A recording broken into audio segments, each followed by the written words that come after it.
चिंता चिंता जानी करू रे जनवा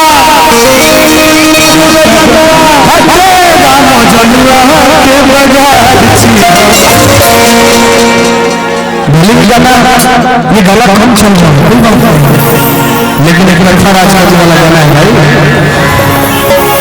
भाई चिंता जानी करू रे जनवा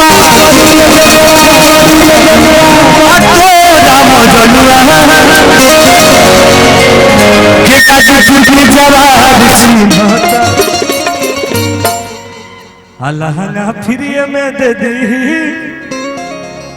दुकानदार छी। बड़ी जबरदस्त गाना था ऋषिकेश जी, इस लाइन का जुड़ा नहीं है।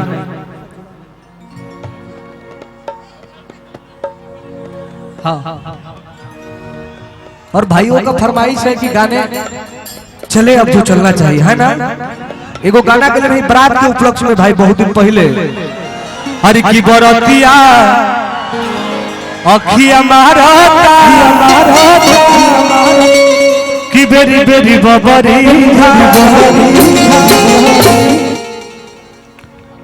बॉम्बे में लेके मकनिया रखले दोनों चलिया। ये जैसे ही गाना हिट हुआ तब तक मैंने एक और गाना गा दिया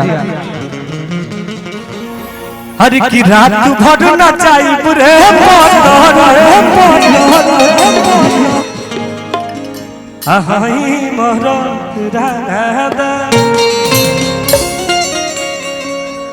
उसके बाद हम लोग की नजर माही मनीषा लोगों के पास चला गया।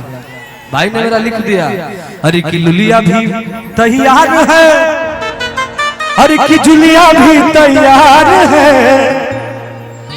भैया, हरि की लुलिया भी तैयार है, जुलिया भी तैयार है।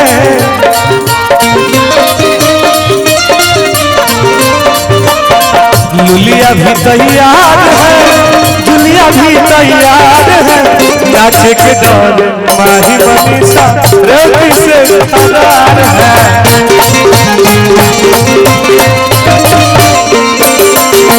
नाचे के डोले माही मनीषा रेवती से, नाचे के डोले माही मनीषा, नाचे के डोले माही मनीषा रेवती से फरार है।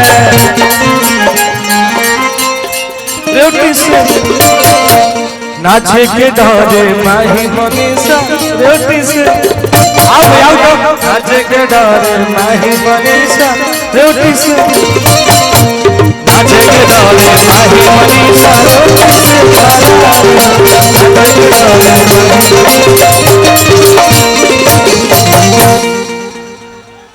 ऋषिकेश जी पब्लिक प्यार दे रही है और इस मंच पे प्रिया सुहानी जी और माही मनीषा जी, ये लोग ऐसे कलाकार है आज के डेट में कि भोजपुरी के किसी भी सुपरस्टार स्टार का मंच हो, प्रिया सुहानी और माही मनीषा जब मौजूद रहती हैं तो पब्लिक में हलचल होते रहती है। मैं चाहता हूँ एक बार जोरदार ताली इन कलाकारों के भी सम्मान के साथ वैसे खिदमत कीजिए। और प्यार जी से चाहता हूँ कि प्रिया सुहानी और माही मनीषा और साथ में जितने भी कलाकार आज अनिल बाबू के दरवाजे पे हैं, उत्तर प्रदेश गाजीपुर की धरती पे हैं, और साथ साथ हमारे ये भाई जो ऐतिहासिक पल आपको दे रहे हैं, प्यार जी से चाहता हूँ कि हिट पे हिट सुपर हिट लड़कों को आज जीत जाइए। जोरदार ताली टुमटुम जादव के लिए बजा दीजिए सम्मान के साथ।